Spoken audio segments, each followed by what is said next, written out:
Dictation 100 शब्द प्रति minute start होगा 5 सेकंड बाद।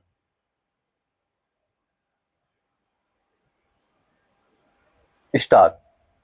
आज के दौर में पर्यावरण की चर्चा इतनी व्यापक हो गई है कि इससे जुड़े शब्दों का एक अंतहीन जंगल बन गया है, जिसमें हर रास्ता पृथ्वी की चिंता तक ले जाता है। अंतरराष्ट्रीय मंचों पर जलवायु परिवर्तन, कार्बन उत्सर्जन, गैस, जैव विविधता और सतत विकास जैसे शब्द बार बार गूंजते हैं। सम्मेलनों में पृथ्वी को बचाने के संकल्प लिए जाते हैं, भविष्य की पीढ़ियों के लिए एक सुरक्षित ग्रह की कल्पना की जाती है और यह घोषणा की जाती है कि पर्यावरण संकट मानव सभ्यता के सामने सबसे बड़ा खतरा है। मगर जैसे ही कहीं युद्ध का नगाड़ा बजता है, यह पूरा विमर्श मानो अचानक मौन हो जाता है। धरती और इसके वातावरण की रक्षा की वह नैतिकता जो शांति के दिनों में इतनी मुखर दिखाई देती है, युद्ध की आहट पाते ही धुएं में विलीन हो जाती है। तब पर्यावरण की चिंता पीछे छूट जाती है और सामने आ खड़ी होती है शक्ति, प्रभुत्व और भू राजनीति की कठोर भाषा। यह आधुनिक सभ्यता की सबसे गहरी विडंबनाओं में से एक है। पूरी दुनिया में प्रदूषण का एक गंभीर समस्या बन चुकी है। ऐसे में एक और वैश्विक स्तर पर पर्यावरण को बचाने का आह्वान किया जा रहा है, तो दूसरी तरफ विभिन्न देश धरती के वातावरण को बारूद से भर देने वाले युद्धों में उलझे हुए हैं। रूस यूक्रेन युद्ध इसका बड़ा उदाहरण है।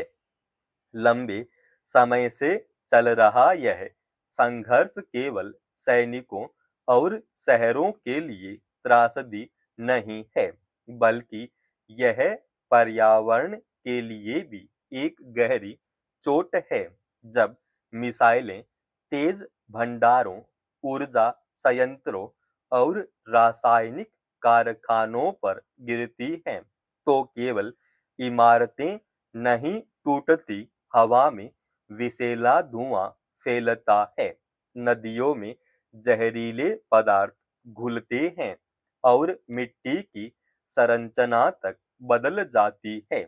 विडंबना यह है कि इस युद्ध में दुनिया की बड़ी ताकतें भी किसी न किसी रूप में इसके पीछे खड़ी दिखाई देती है।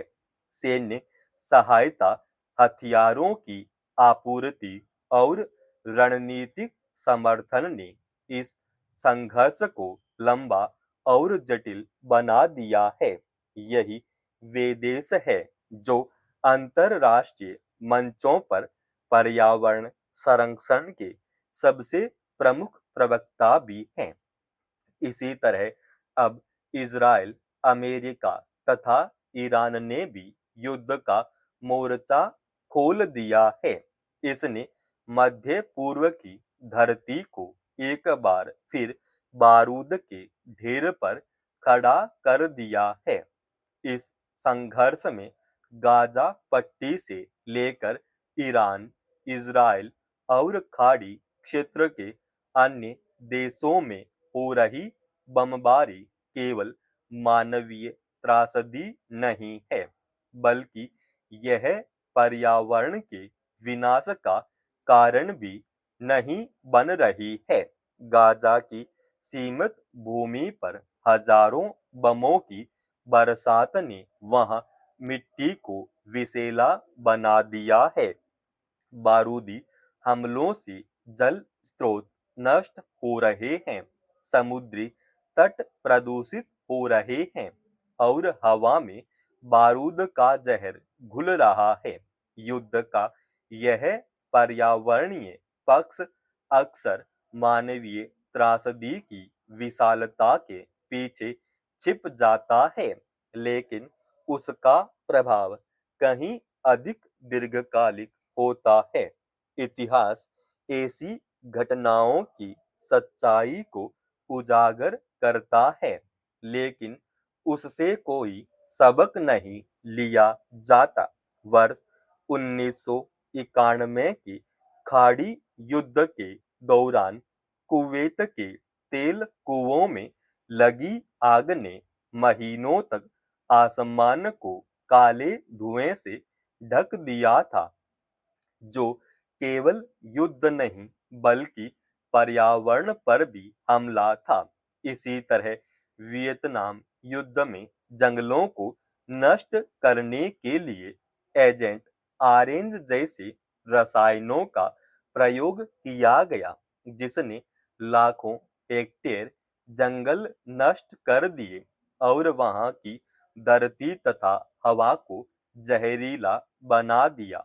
युद्ध का हर विस्फोट केवल सैनिकों को नहीं मारता, वह धरती की छाती में भी एक घाव बनाता है।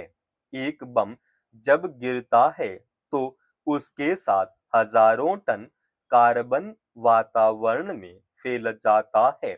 टैंक और लड़ाकू विमान ईंधन की ऐसी खपत करते हैं जिसकी कल्पना भी सामान्य जीवन में नहीं की जा सकती।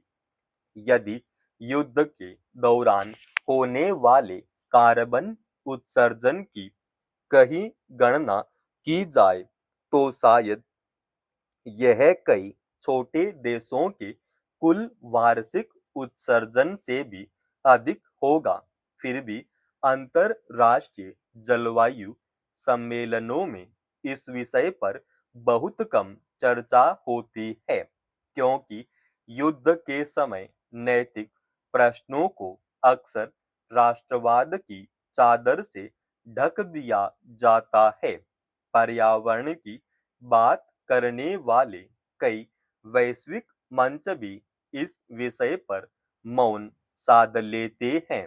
युद्ध और पर्यावरण के बीच का संबंध केवल प्रदूषण तक सीमित नहीं है। युद्ध प्राकृतिक संसाधनों के विनाश का भी कारण बनते हैं। जंगलों को काटकर सैन्य अड्डे बनाए जाते हैं और खनिज संपदाओं पर नियंत्रण के लिए संघर्ष छोड़े जाते हैं। इस दृष्टि से देखें तो युद्ध और पर्यावरण संकट एक दूसरे से अलग नहीं बल्कि एक ही सिक्के के दो पहलू हैं। सबसे बड़ा विरोधाभास यह है कि पर्यावरण के नाम पर नैतिकता का पाठ वही देश पढ़ाते हैं जिनकी सैन्य शक्ति सबसे अधिक है। वे विकासशील देशों को कार्बन उत्सर्जन कम करने की सलाह देते हैं, लेकिन अपने सैन्य उद्योगों के उत्सर्जन पर शायद ही कभी चर्चा करते हैं।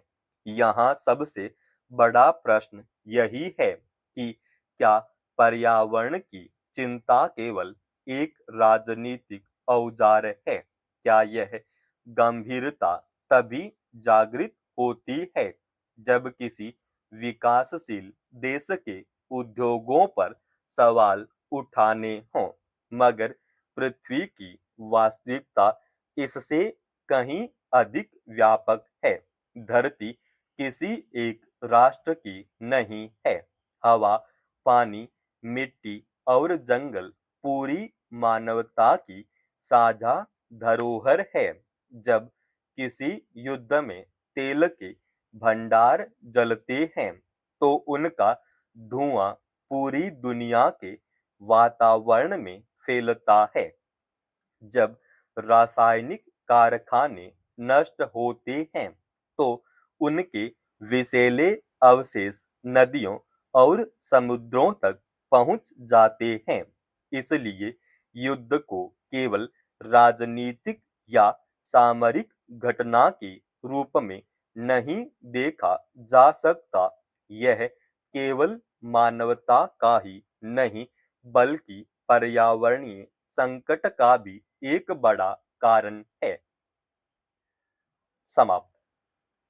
दोस्तों, रोजाना ऐसे ही एडवांस डिक्टेशन के लिए चैनल को आप अभी सब्सक्राइब कीजिएगा और आज के इस डिक्टेशन का पीडीएफ फाइल हमने हमारे Telegram channel study with HP Swami पर डाल दिया है, जिसका लिंक इसी वीडियो के डिस्क्रिप्शन में डाल रखा है।